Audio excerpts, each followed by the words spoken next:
Hello, my name is John Burris. Thank you for watching this short video. This video is called The Forgotten Shins.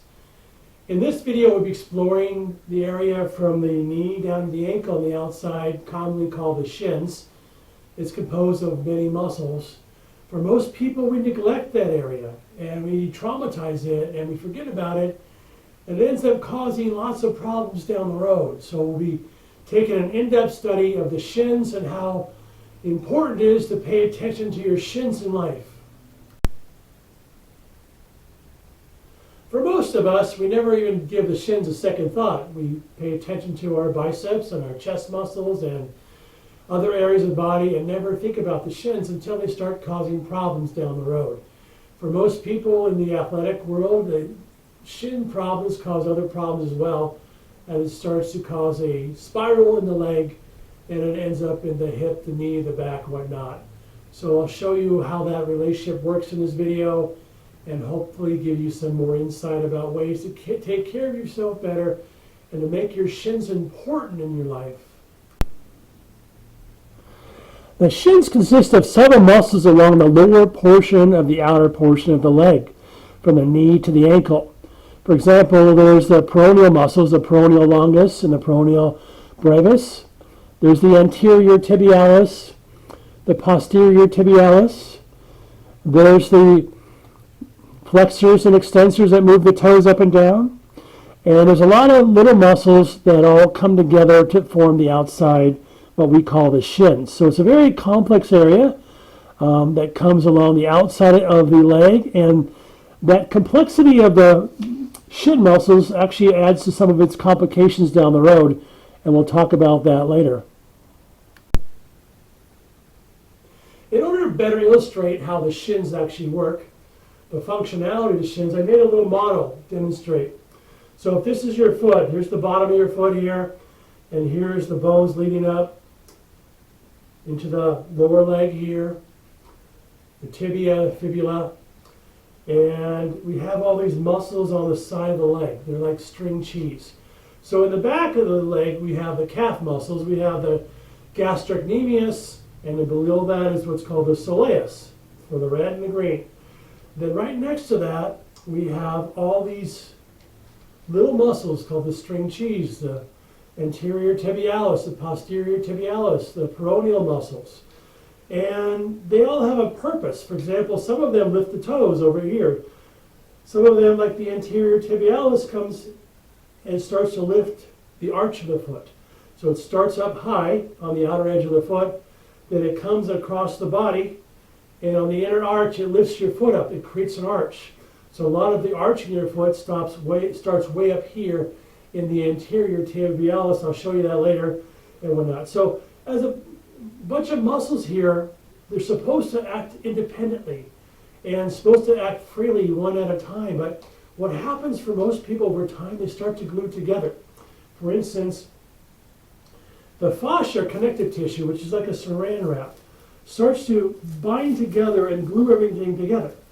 So if the saran wrap is the representative of the fascia, what most people have are glued together shins. So if you reach down to the outer edge of below your knee and you felt your shins, you go, wow, that's pretty tight.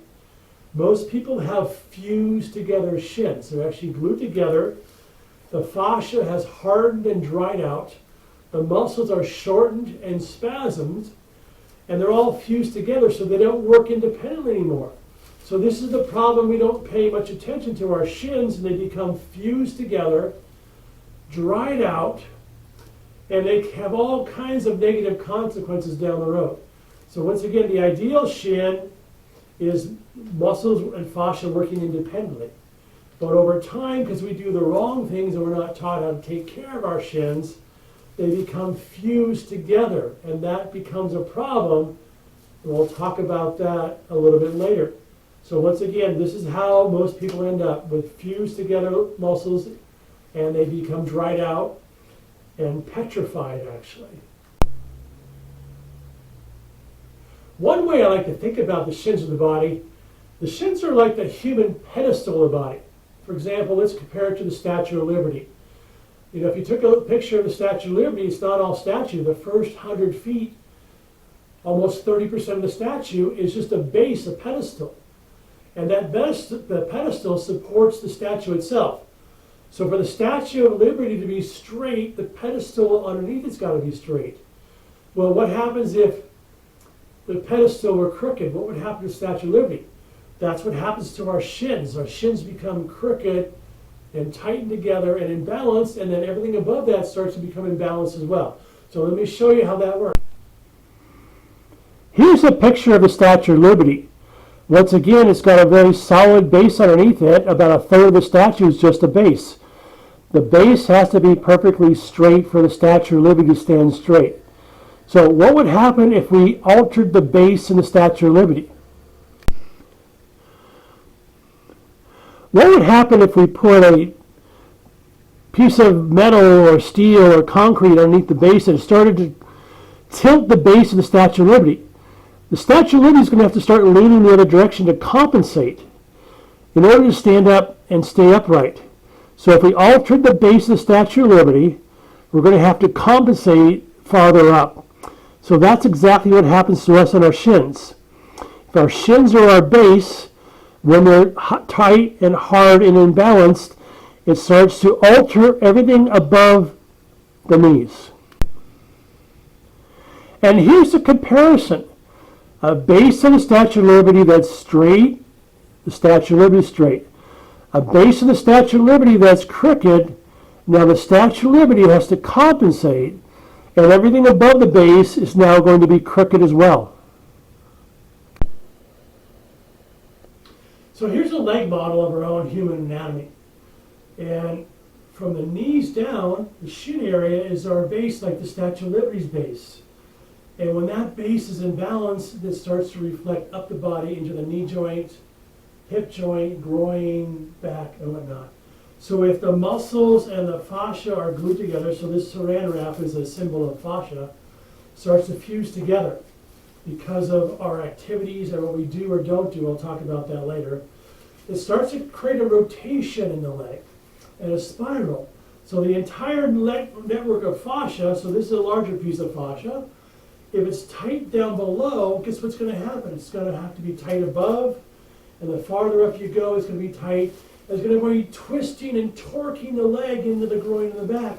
So anything that happens in the lower part of the body, where the shins are located, will be reflected above, and you'll see people having knee problems, groin, hip, back problems, all because their shins are too tight and they're fused together, and most people don't give them any attention at all, or we're not taught how to correct them at all either. So people might ask, well, how do our shins get so tight? Well, that's a great question. So there's a couple of ways that happens.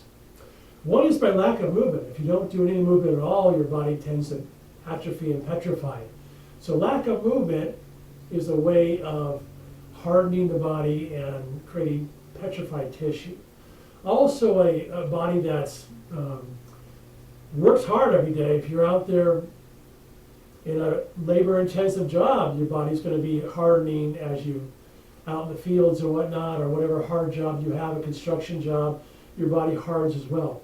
Also fitness. Every time you run, you train, you jump, you are hardening your shins.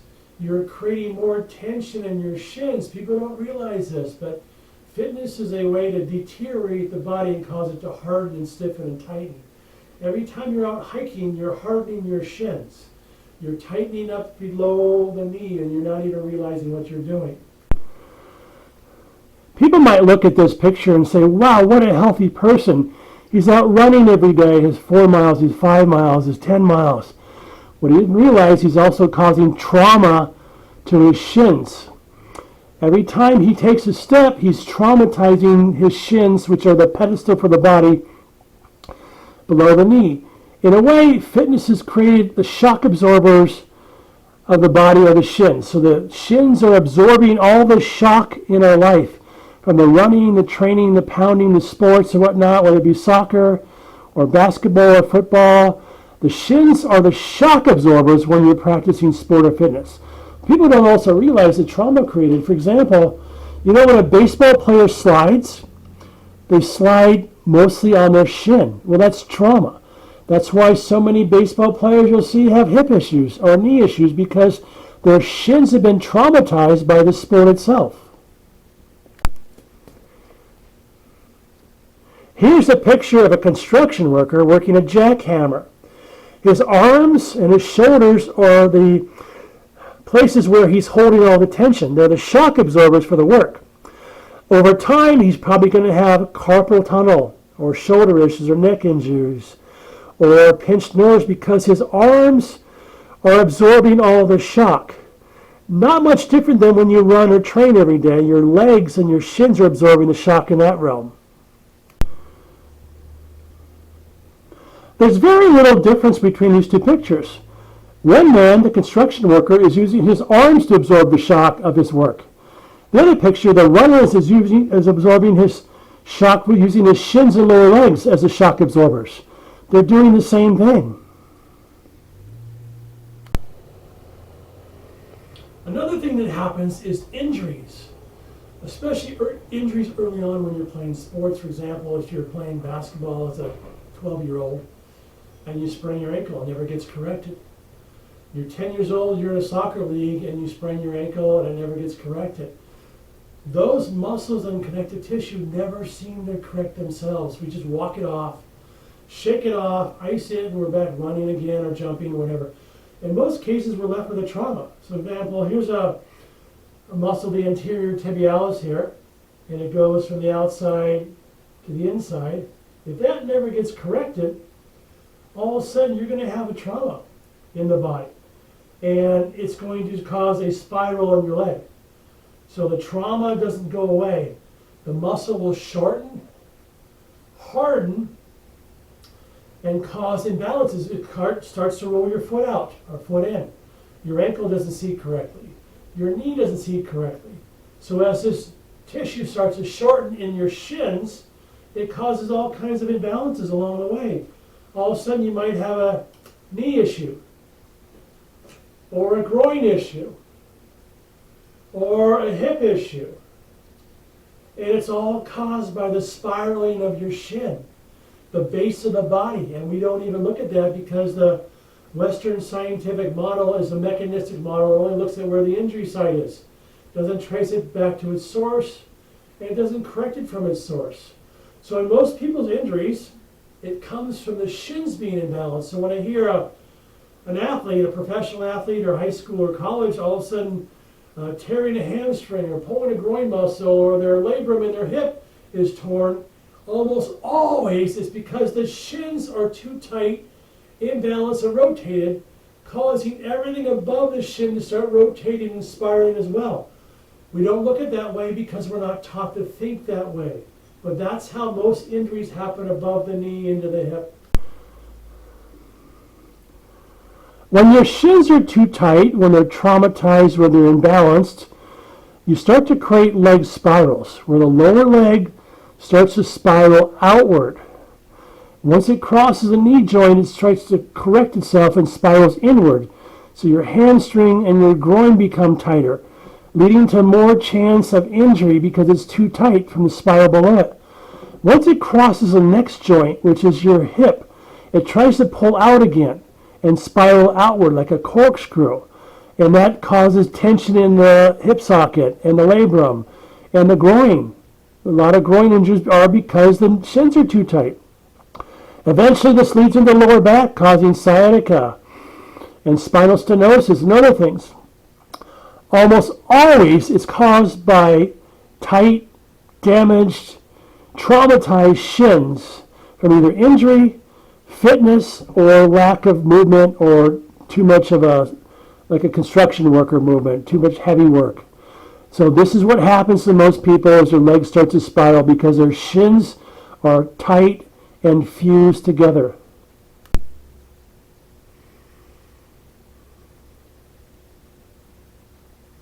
There's a concept we use in the yoga world called alignment. And we try to line everything up together. And what it does, everything seats correctly in where it's supposed to be seated. So the knee lines up correctly, not twisted or contorted. What happens is if your shins are too tight, it causes the knee joint to not seat correctly. And now you have more problems of damage or needing surgery or tearing something because you're not in alignment. You're not seated correctly. Some people call that arthritis. It's not arthritis. It's because your alignment is off, because your shins are too tight. So if you look at the fascia again in the body, if the fascia running in the shins is too tight, then it's too tight in the knee and it's too tight in the upper leg and the hip. It's all connected together. It's all tightened up because the lower portion, the pedestal of the body, is already too tight.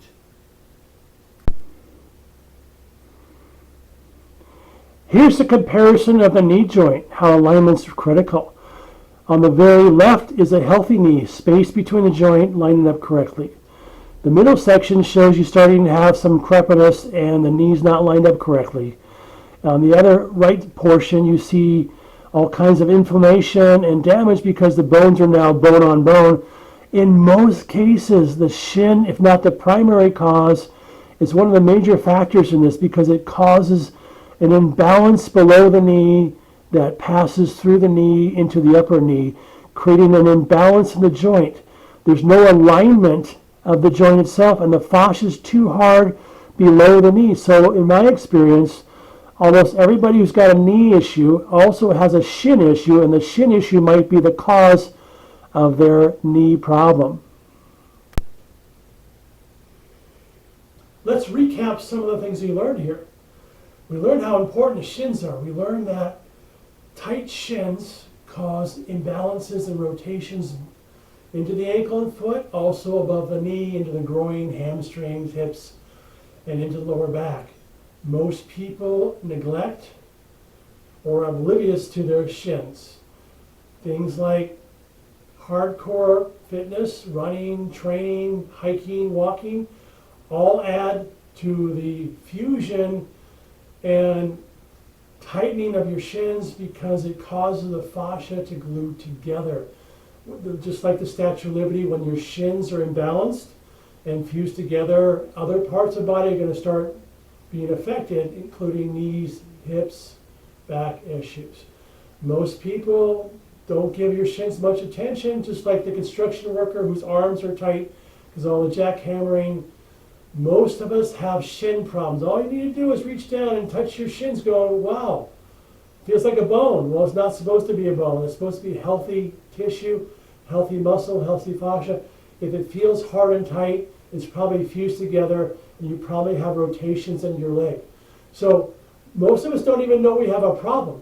And so this is the wake-up call for many of us to realize the lifestyle we're leading is causing shin problems as our shins have become the shock absorbers for our modern body. So now that we know what the problem is, how do we fix it? So I've worked on my shins for years once I realized they were very tight from all the hiking and running and sports I played. I realized, wow, this is the problem. It affected my knee. It affected my hip. It affected my back. That my 35 years of sciatica were actually coming from my lower leg and rotating my leg outward. And it took me about 50 years to figure that out. Most people have all kinds of issues because of that. So you can correct this. So what I did is this. I did a lot of massages. I had people massage my legs and whatnot and start to soften the muscles. Start to free up a lot of the tension. I did a lot of yoga, focus yoga on my shins. And being a yoga therapist, I started to develop my own courses and workshops on how to stretch the shins. So maybe, first of all, you can find a massage therapist who can start to massage your shins and get the tension released. You can find a yoga class or yoga therapist, somebody's trained to actually stretch the shin tissue.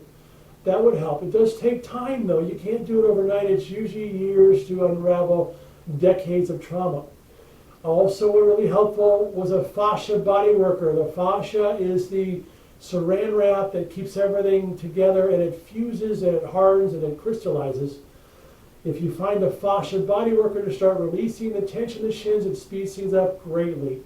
So those are things that I have done, and my shins are completely healthy, but they've certainly come a long way compared to where they were when I was doing all my fitness and running and jumping and hiking and whatnot.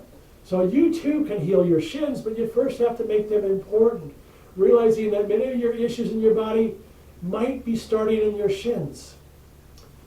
Thank you for watching this video. I hope I informed you a little bit. If you'd like to know more about me, you can visit me at my website, johnburris.com. You can also subscribe to this channel for more leading edge videos to come. Thank you.